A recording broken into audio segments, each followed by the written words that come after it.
আসসালামু আলাইকুম প্রিয় দর্শক, কেমন আছেন? নিশ্চয়ই ভালো আছেন। আজ আমরা চলে এসেছি সুন্দর এবং অনেক বড় একটা দিঘির কাছে। পাশে আছে শাল বাগান। অনেক সুন্দর দিঘিটা দেখতে।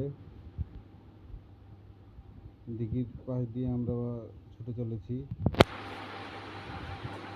অনেক বড় দিঘিটা।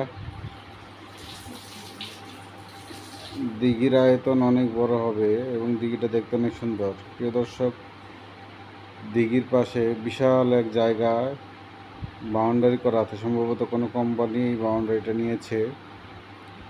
এই জায়গাটা দেখতে খুব অসাধারণ সুন্দর। তো আমরা ছোটো ভাই ব্রাদার মিলে সবাই ঘুরতে বেরোয়েছি। এখন আপনাদেরকে নিয়ে যাব আমরা ড্রাগন বাগানে। আমরা চলে এসেছি ড্রাগন বাগান। অনেক বড় ড্রাগন বাগান। ড্রাগন কত বড় বাগান, অনেক সুন্দর বাগান।